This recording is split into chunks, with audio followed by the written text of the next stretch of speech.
Hi everyone, it's Denise with Wondubar Crafts. Today I'm doing the second quilt from my client.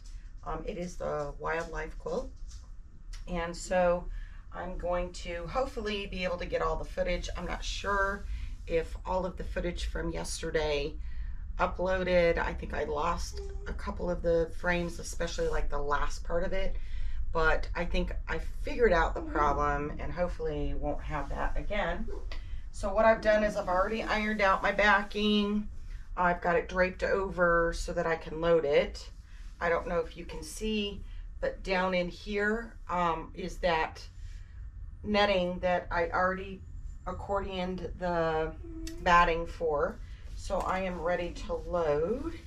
So let me grab a centerpiece, and this is a 108 wide, but I have to turn it sideways because it's only actually about 4 inches longer than I need. I need 4 inches on all sides, so it'll fit this way, and then of course it's 108. So I think the quilt is like a 60.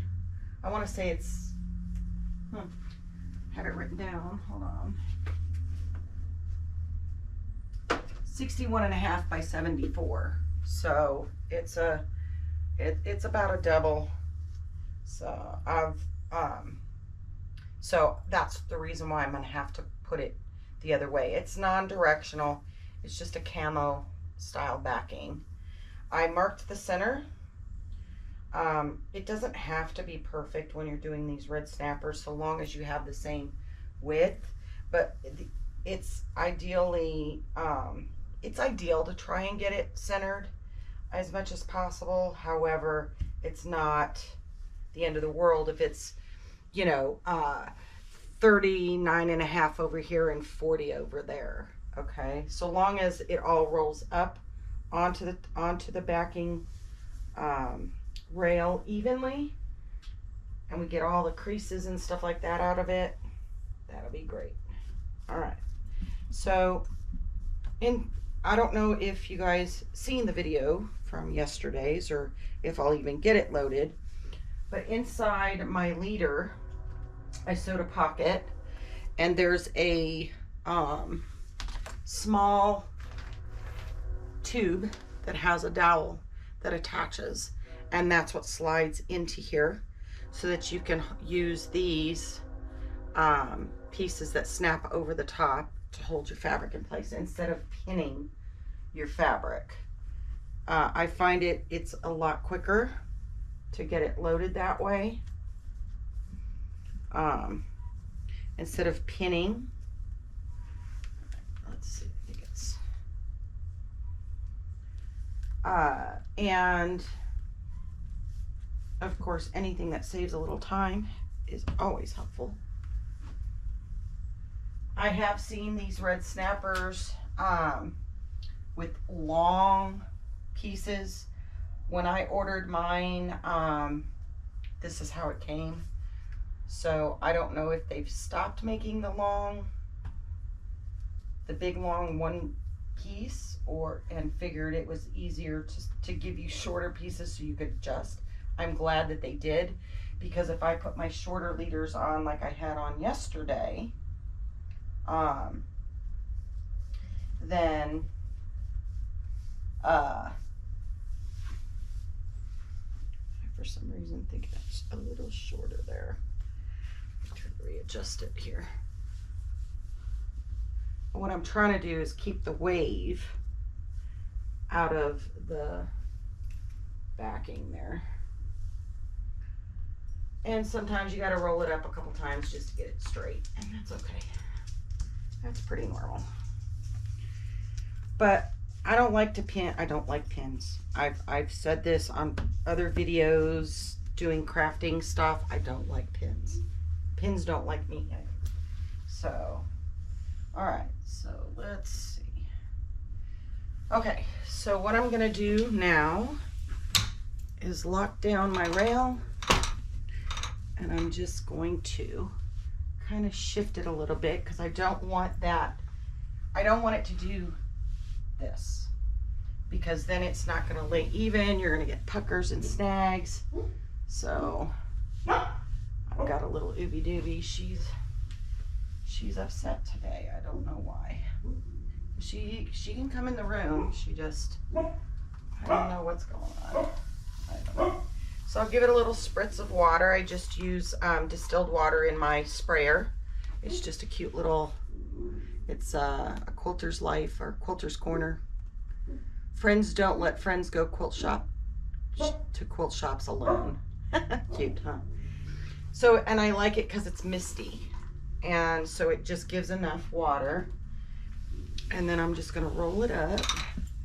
And I do steam. I have a little steamer, which I'll show again in case I don't get the other video up. And what I'm trying to do is, I know the edges, because she had just bought the fabric, she didn't have time to iron it out, so I went ahead and told her I would take care of that.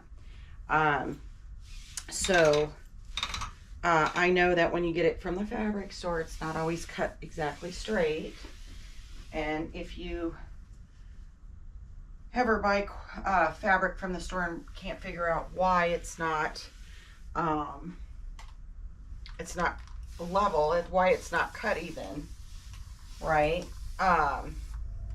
It's because when it gets folded in half and then rolled onto the bolt, the first rolls, about half of it rolls really nice and tight and straight, but as it starts to roll larger and larger and it gets more and more bulk on the bolt, it begins to shift it. So the fold moves.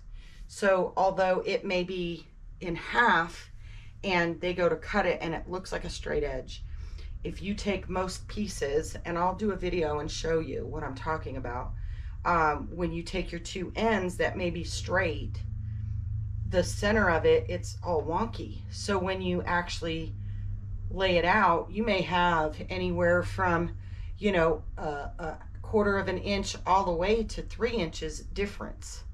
So when I buy my fabric, I always buy extra because I know if I need to straighten it out, I will take and cut one end and I will rip it so I know I have a straight edge on the grain. And then I will use that as my straight edge and fold it in half and then cut it to straighten it from there. Because sometimes when it's off like that, and you go to, whether you use a cutting system like AccuQuilt, or you use just a ruler and your cutting mat, you could end up cutting partially on the bias, which could be a bad thing because you sometimes don't want stretch in those pieces. And when you cut fabric on the bias, that's what happens, is you get a lot more stretch. That's sometimes why some people will cut their binding for their quilt on the bias.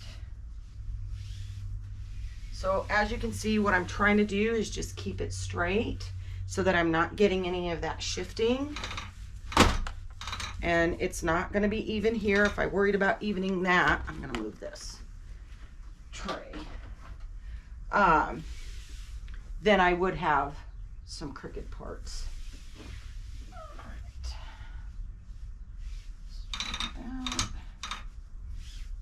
And what I'm doing is just kind of making sure that it lays level, and and then I'll attach it to the take-up bar, and then I'll roll it back up. And as I roll it back up, I will steam it to make sure all the wrinkles and stuff get out, and then I'll re-roll it back down. Seems like a lot, yes, but I've had really good success with it and not having any issues with my backing. This way, it really does not take that much more time to do. And this way, I don't have to worry about everything being, oh, it's got to be exactly perfectly squared and all that. So as long as I have enough space, and the reason why I ask for 4 inches is I do use a red snapper. I do not pin. And that gives me plenty of fabric to be able, because you're going to take about 1.5 inches, you know, to get it onto the red snapper on both top and bottom. And then I need some excess on the sides to be able to attach my side clamps to keep it taut, you know, not tight, but taut. And okay, we're almost to the end.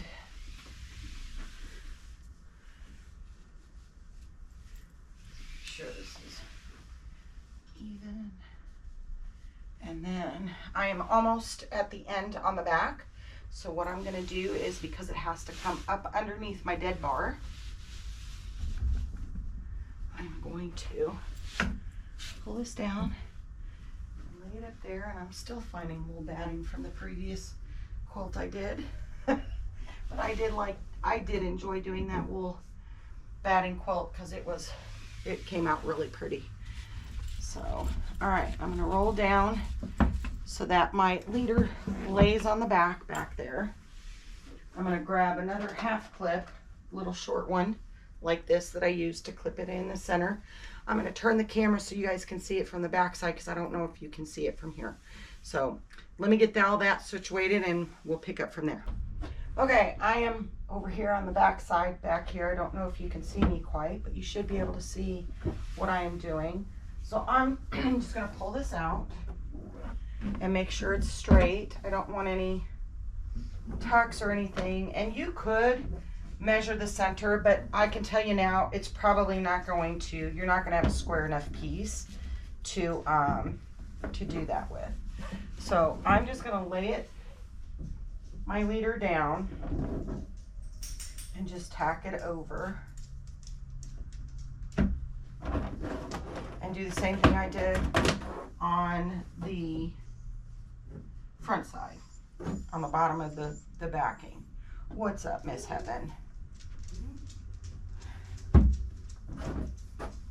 And I'm not going to worry about it being too straight right now, because once I get it rolled back up and down, I can make adjustments.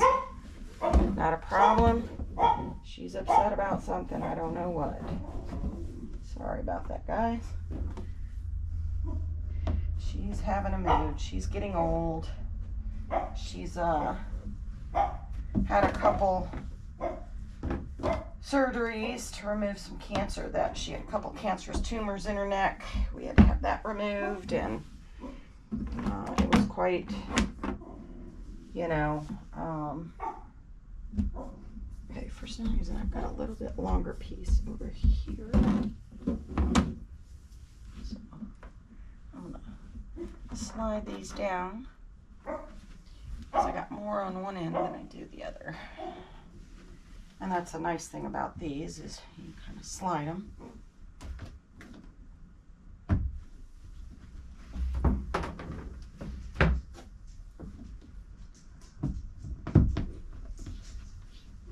And of course,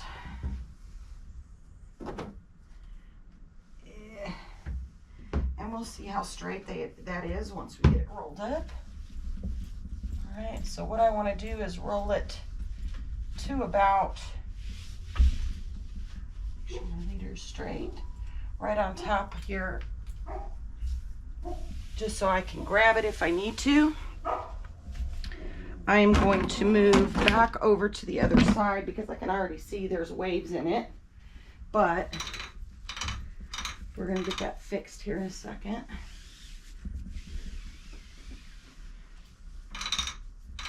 Okay, so right here I know it's taut here and it's really loose there. So that tells me that this side over here, I'll show you. This side over here needs to be pulled up more.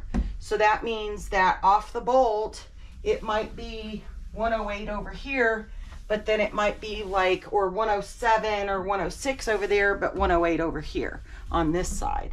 So I don't know if you can see this, but it's drooping down, and this right here is all nice and taut. So we are going to figure out, okay, yeah. So what I'm gonna do, take these two off real quick. I'm gonna just tack that up real quick so I can grab my pins. And you guys know how much I hate pins, but I do pin the very corners up there just in case. I have had a couple times where I was rolling and using some heavier loft batting, and it did pop off out of the snapper, and I may have to pull this one up too. All right.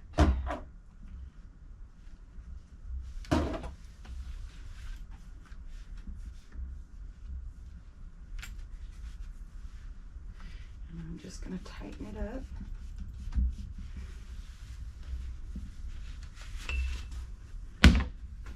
And this happens a lot because your fabrics are not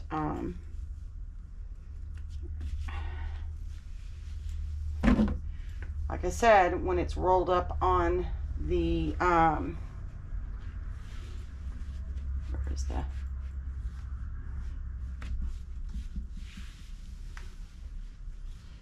All right, come on. All right, now it's going to give me fits.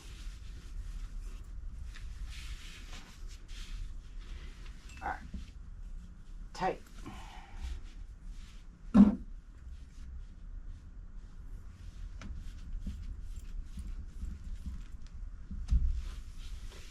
I may have to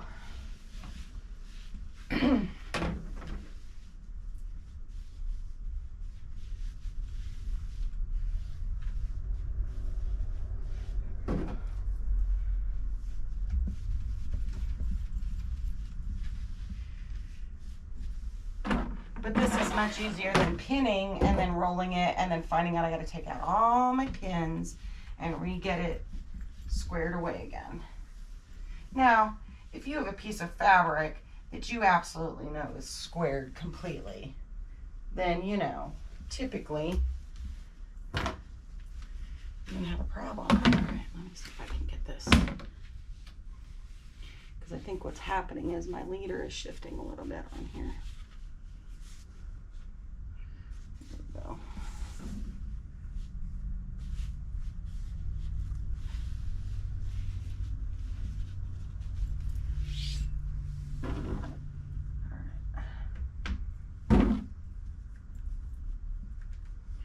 And it could take a minute, but it's still quicker than pinning.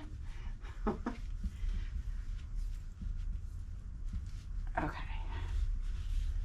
As you can see, it's nice now. I'm going to roll this down, take a couple pins. I don't know if you can see this. I hope you can. But I just pin one direction and then put a pin the next direction and just tack it to the leader. That's all I'm doing, just to make sure that nothing gets, in case the end does pop out or pull out. And over time, your snappers, they can, those little pieces can widen. I've been told that if you take a hairdryer too, because it's plastic, it'll remold it. All right, so what I am going to do is roll it down on the other side, because this side may be a little crooked.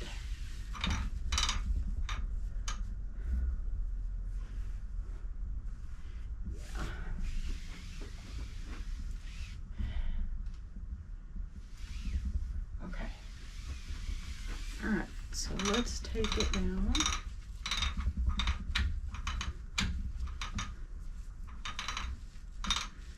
And then what I'm gonna do now, lock my upper, kind of give it a little bit of a pull, not a stretch. I'm not pulling it so much that it stretches it out of whack. But now what I'm gonna do, I have a little Conair steamer, turn it on, and then I'm just gonna give it a steam. This helps to relax some of the fabric, so when I roll it back up, it should straighten out, and then roll it back down on here, and then we'll be ready to do our top. I haven't decided yet if I want to float this one. This quilt it has both cotton and a flannel on it. So I might get a little bit of fullness in it and some weaving.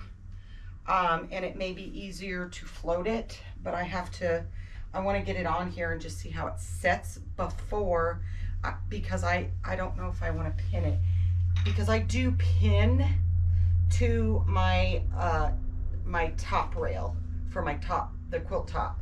And the reason why I do that is the red snapper, when you have this hump and your piece goes over the top, you'll get this piece on the end of your quilt that will bubble over.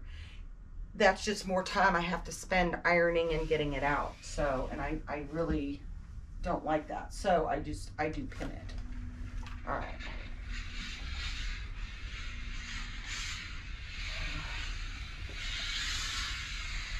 Relax it a little bit with the heat and the steam. You guys give me just a second. I'm gonna turn the camera so you guys can see this better. Okay, so got that first part done. So I'm gonna move over here and I'm gonna turn my quilt. All right, to about there. I'm gonna lock it and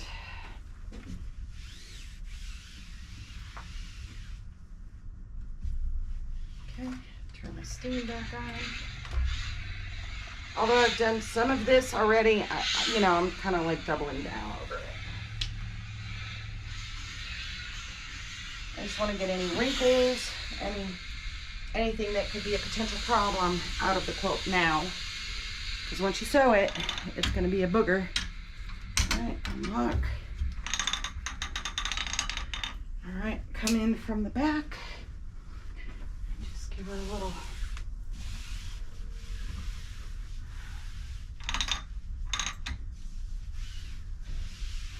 Just make sure she's smooth. And yeah, I get my exercise. I definitely get my steps in this way. And believe it or not, since I got my machine, I have lost 35 pounds. So, woo! You get a lot of exercise with it, which is good. I'm all about that. All right, back to the back. Give it a little roll up.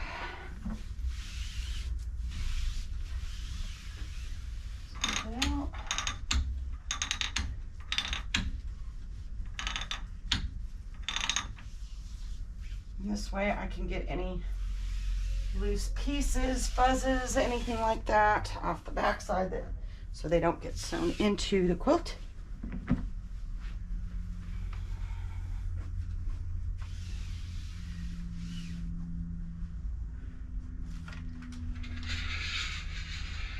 I like this little Conair. I know they have larger ones, like big ones that have a big tank on them. I think it holds like 1.5 gallons or 2 gallons or something.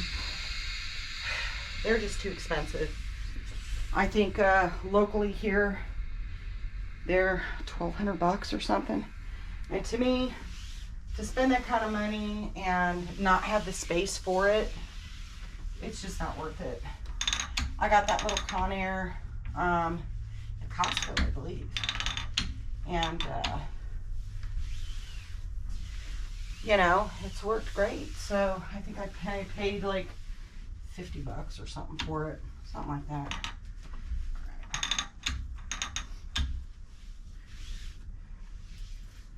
I'm still, like I said, I keep finding this wool. I have vacuumed twice since yesterday, and I have already done my bobbins. I've already cleaned, took the plate off the top of my machine, and cleaned my bobbin casing and my actual the hook. I cleaned all that out, oiled it, put a new needle in. So this has a little, I sprayed some more water because it has a little bit of a wave up here. Trying to get it out.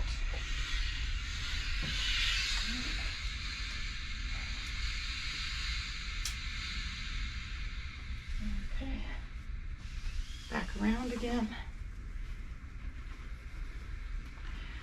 But, all right, let me try and crank it this way.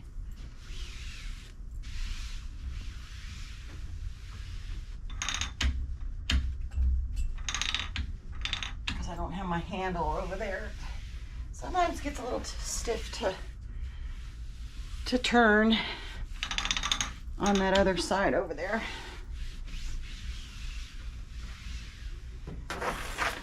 And like I said, once I get it down there, any adjustment that I need to make, I can make at the bottom of the backing.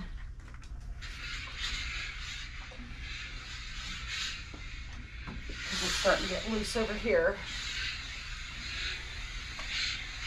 So.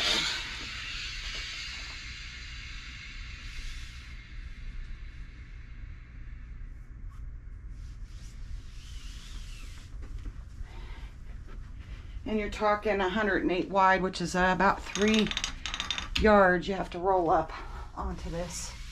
So there's a lot of movement, but well worth it.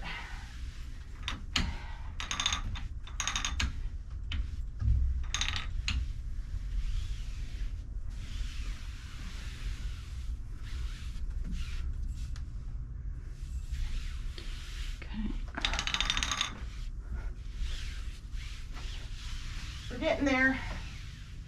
Getting there, getting there.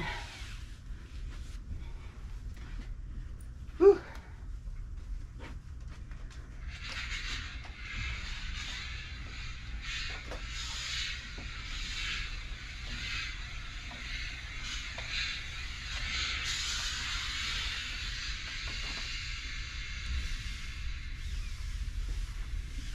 Now, when I quilt it, I do not keep it this tight.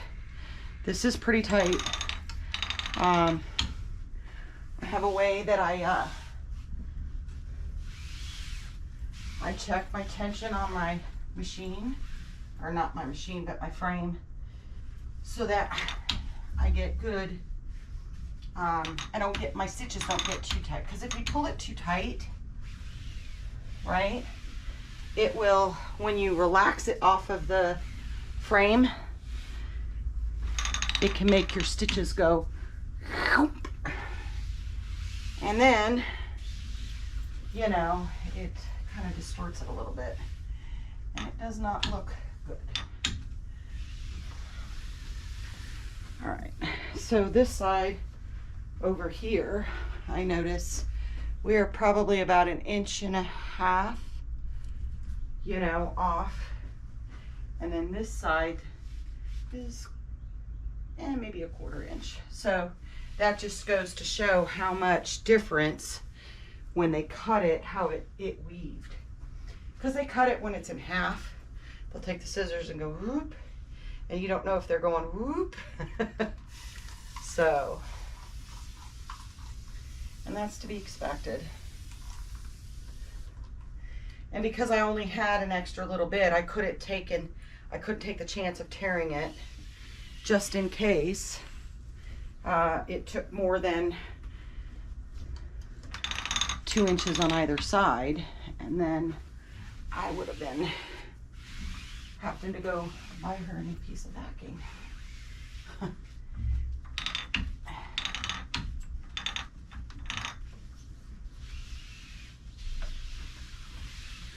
And it is exercise.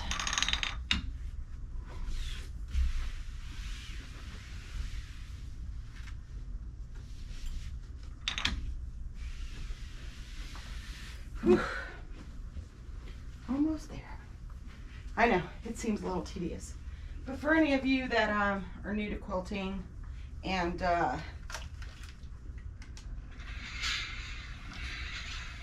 want to know how this is loaded, most frames are pretty much the same. And see, it evened out here, so we're good. Okay, I can turn the steam off. Pop this one down and just give it a little stretch on there. Make sure everything's secure. All right, so I have got it rolled up to the back, or up to the take-up bar. Everything is even and taut where I like it. So now I'm just gonna really quickly roll it back down this way, just making sure everything is good to go. And then I'll be ready to load my top for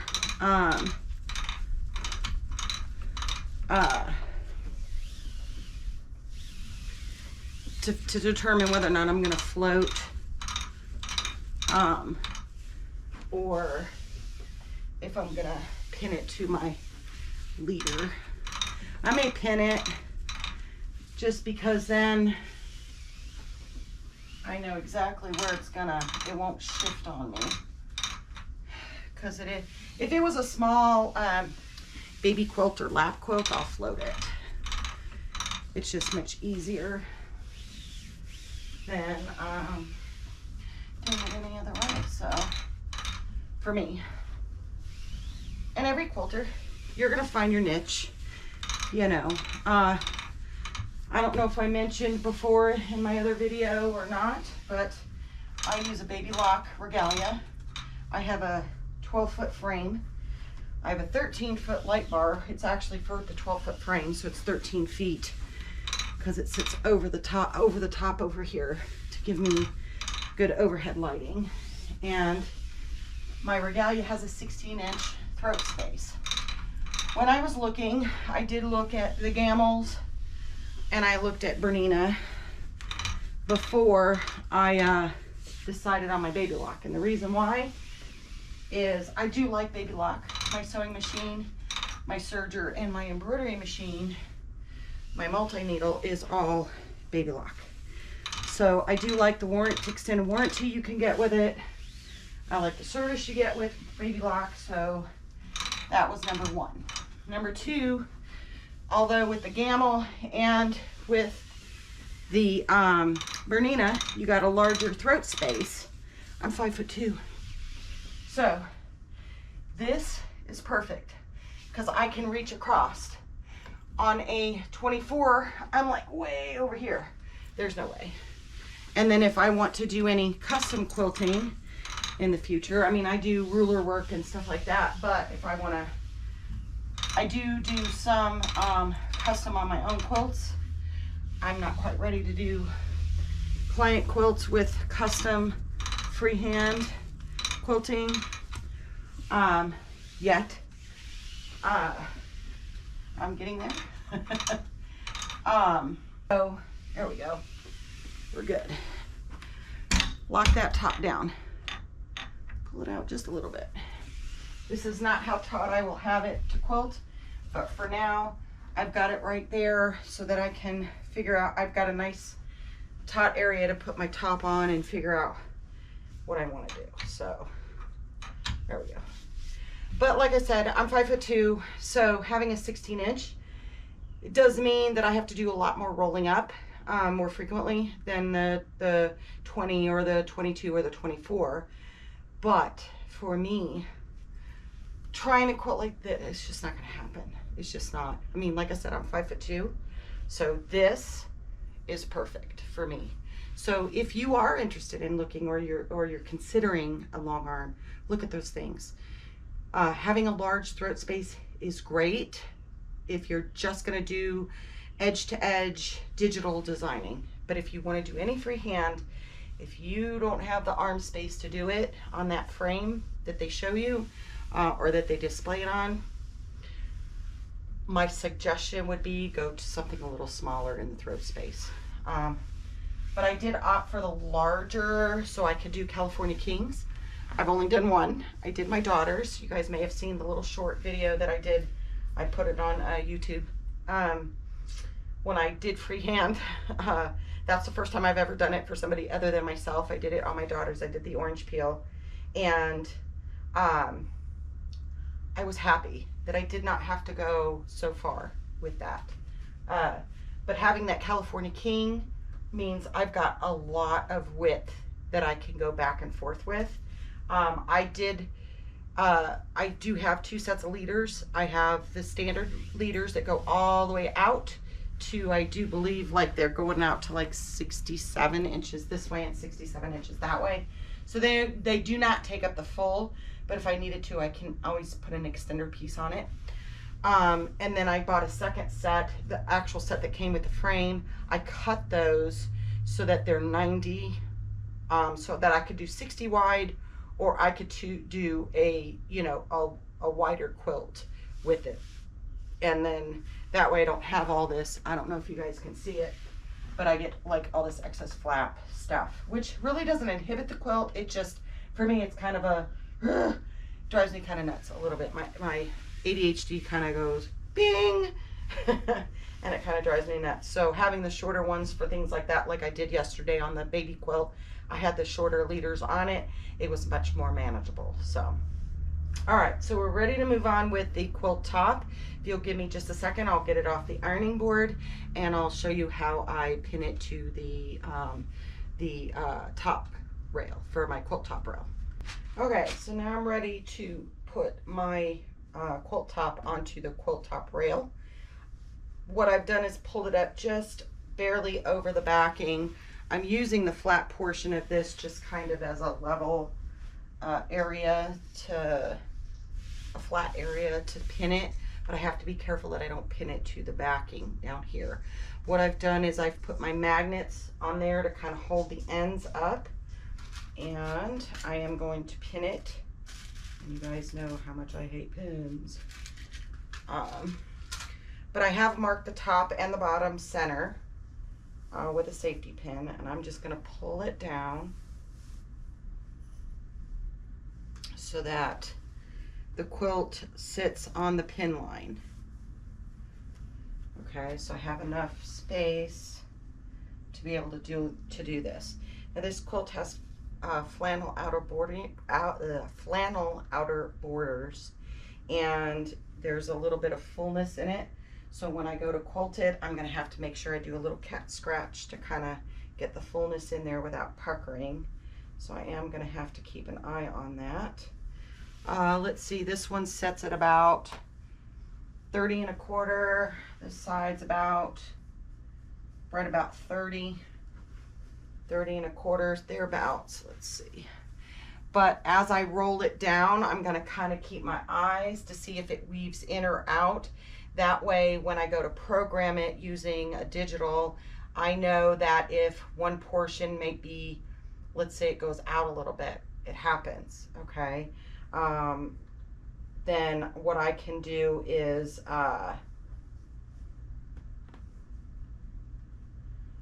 adjust my machine.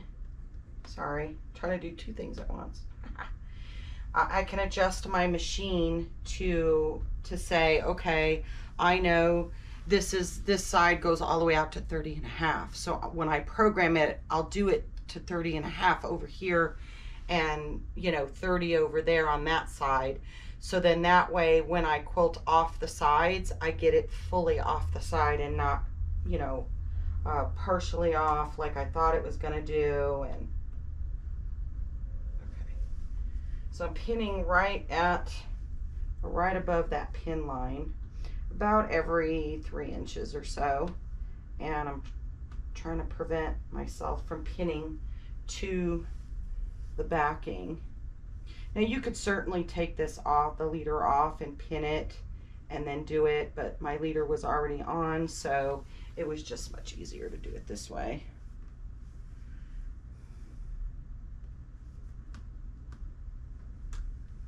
And I'm just laying my pins flat across once I get it down to the part where I want to quilt it, I get, you know, down to the bottom where I need to quilt the bottom.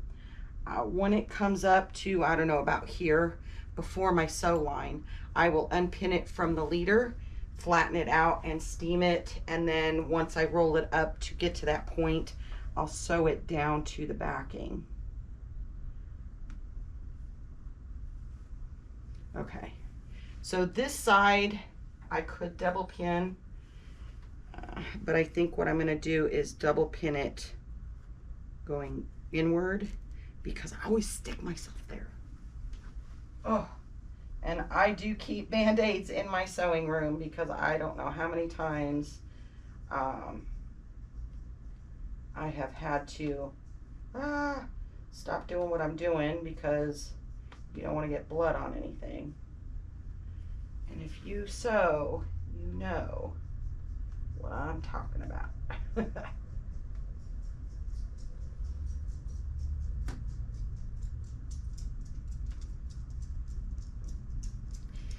Yeah, it might be easier to do and quicker to do the red snapper, and I do have enough to do that if I want to. I did, you know, sew a gap in here if I want it. But like I said, I just don't like that it does all that, and then that's extra steaming and time I have to take to get all that out.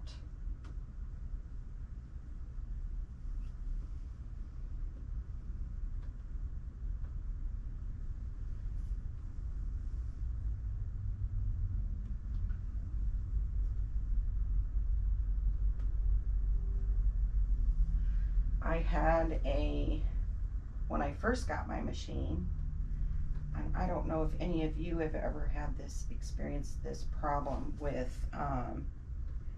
this way. With your bobbin winder when you first get it. I get one from Baby Lock, and I do believe Handy Quilter and Janome and a couple others do use the same, it's the same bobbin winder. And there are ones that you can buy that are, you know, off Amazon that are like, you know, not brand specific, I guess. And I had a hard time with mushy bobbins all the time. And then I figured it out. I don't know. I just figured out that apparently the tension knob on it is set from the factory. So I found out where to set it back, twist it all the way in, twist it back out to factory setting, and lo and behold, I have not had a single issue with my bobbin. So, and I might do a video on that, show you guys how that's done. And it pretty much has the same, you know, it's the same thing for any of them. All right, so move my tray again real quick. And so now what I'm going to do is just try and keep it straight. I'm going to go slow. We're twisted a little bit here on the leader. Don't want that. Keep it nice and straight. It was tucking over itself. Don't want that. All right, ready? All right, I got my bar locked.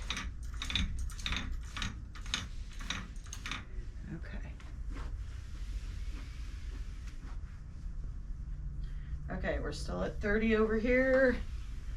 Still at about 30 and a quarter over here. And what I'm doing is trying to make sure that I don't have any puckering or anything that will keep the quilt from going on straight. Of course, I got some fuzzies, but I do keep a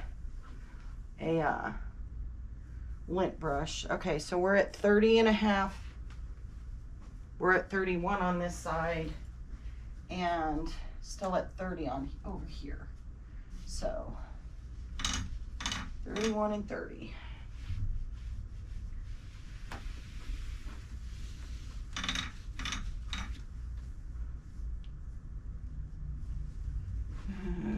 Okay, we're at 31. 30.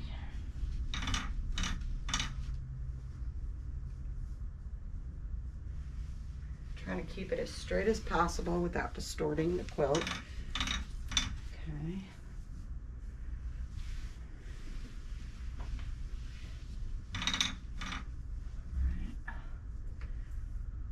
Still at 30 on that side. That's a good sign. We're at about 30 and a half back over here. So I need to make sure that when I do it, I extend mine out to at least 31 on that side so far.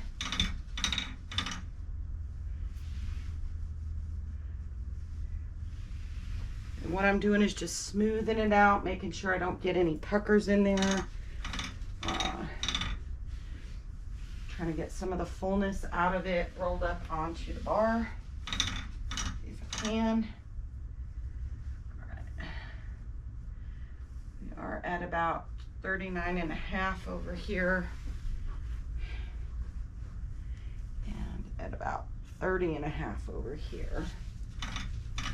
And it happens when you have a little bit of fullness in your borders.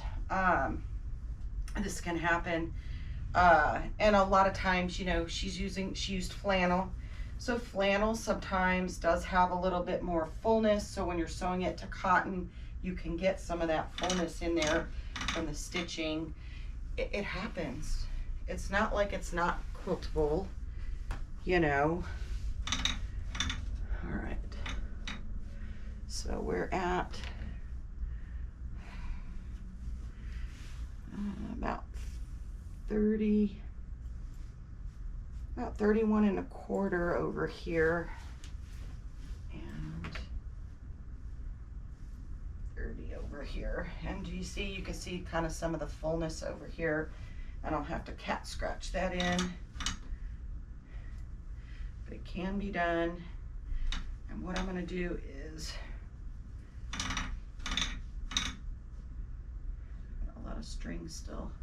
Thought we got them all, but it happens. So if you look, I'm not too far from center, maybe a 1/4 of an inch. So not bad, not bad at all.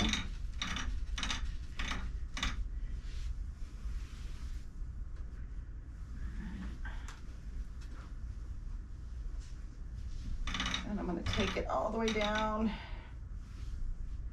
and push it so that it hangs over. So now I can put my, all these little strings off of here. I can put my batting on. All right, so what I want to do now, that's locked, that's locked. My batting is accordioned so that I've got, there is no wrong or right side with the batting. It's just, it sits better with a less bumpy area up on the top. Sorry, my GoPro's shut off again. So the batting is a little bit wider than the backing, but that's okay because my clips will still catch it. I'm just taking it up over so that I get a nice straight piece. Kind of pull out some of these wrinkles in here. And with, this is a Hobbs 80/20. So sometimes you cannot iron this because of the scrim in it. You'll burn it. So you can't, it's not like cotton batting where you can kind of steam it and put a low temp iron on it and kind of get the wrinkles out. So you got to kind of just make sure that they don't pinch back in. It's pretty well relaxed. Okay. All right. Make sure I have plenty on this side. More on this side. Over here. Because I've got plenty over here. Now, the one good thing about, I will say about floating, is when you float, okay, if I need to smooth that batting out, I can lift the quilt up and kind of smooth it. You can't do that. I mean, I can get up under here and kind of try and, you know, finagle it a little bit from like this side over here and from the other side, but I really can't get towards the center. So that's why it's, if you don't float, that you relax your batting. Okay, so now we are ready to rock and roll. Let me get my bobbin out, back in, and I've set it to a basting stitch because I'm going to baste down maybe. All right, what's the problem here? Oh, I see. I put my needle down and then back up, and then it caught in my hook. So I just need to get it unhooked here. Just have to rethread it. Because come on, there we go. I had I put the needle down, I rotate the needle so I can get my hook all cleaned out, so. Rethread real quick.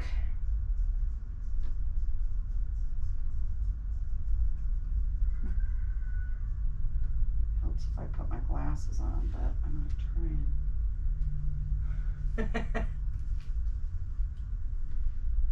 See the hole better with the glasses.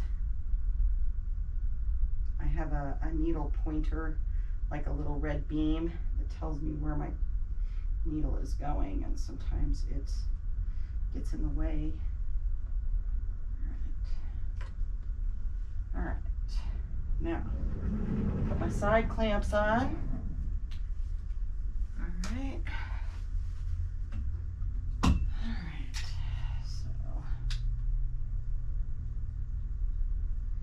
Now this is down a little ways, but all I'm doing is basting, and then I will readjust it because I'm going to baste it down here a little bit and then pull my quilt top up. I'm going to sew it down, and then I'll kind of roll it up a little bit so that I've got a full 16 inches to quilt with. And I need to tighten these bit because I had them really loose from yesterday because I had my shorter leaders on.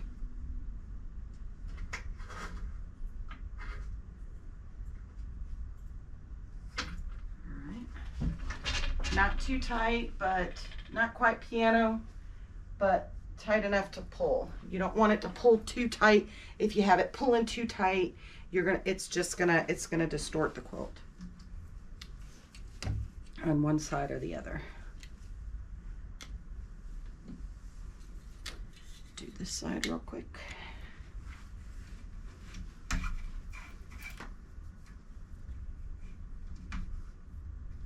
too tight. There we go. And my other side.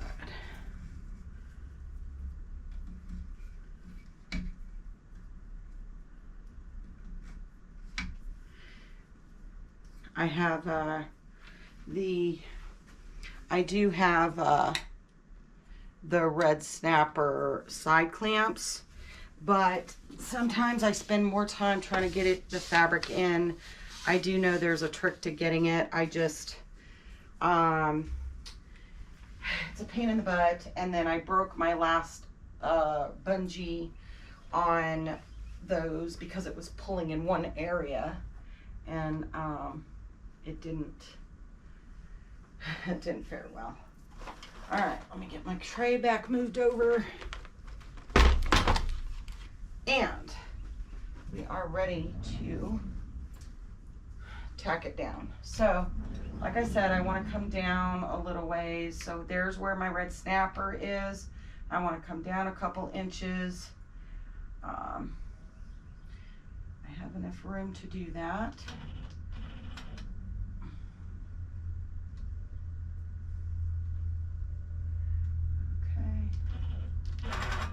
All right, and I'm gonna hit my horizontal channel locks and just do a basting stitch, straight basting stitch all the way across. That will give me a straight line along my quilt too. Even if the quilt top isn't straight, I'll know that that's where it needs to start, and I can work my fullness in from there.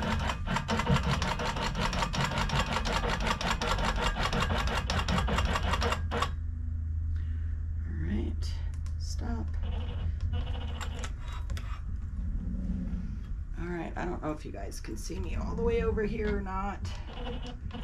I'm just pulling up my bobbin thread, and there we go. Okay, so now I can put this back to I typically quilt on 12, unless it's a very tight heirloom style pattern, then I will put smaller stitches in it, like 14 in there, but typically that's the range I stay in, between 12 and 14 stitches. Okay, so I need to change my bobbin because I'm using Tut.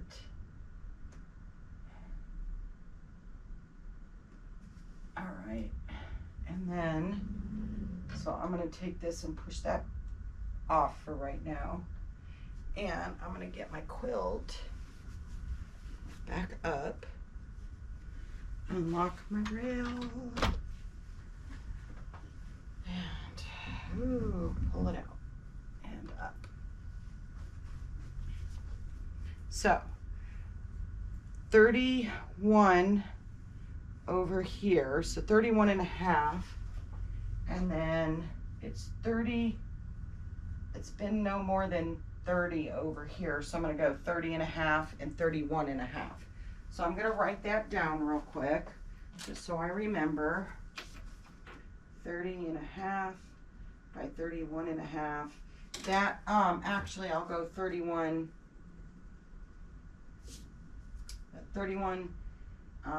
7.5, and then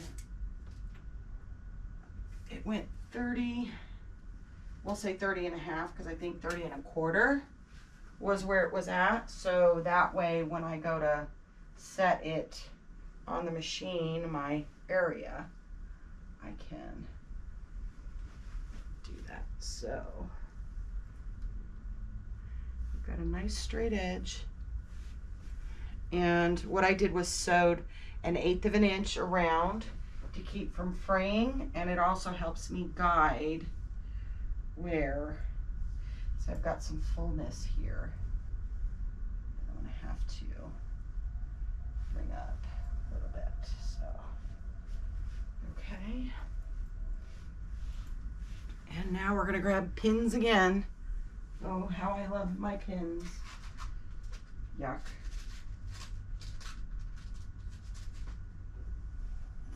All right, so I'll take this safety pin out. All right. And pin it right in the center all the way through everything. I think this pin's a little bent too. I need to get a new thing of pins. I'm gonna do about every 6 to 8 inches across the top.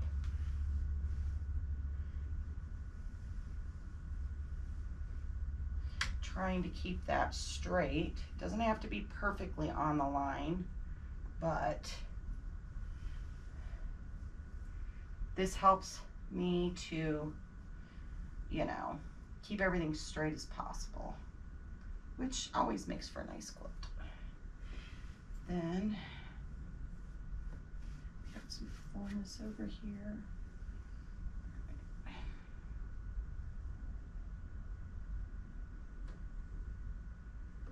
All right.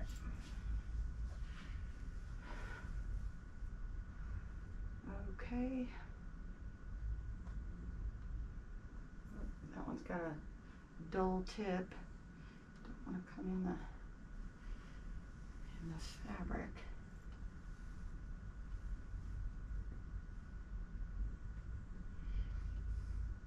So I do ask my clients, though, if I remember, to have them sew that 1/8 of an inch in.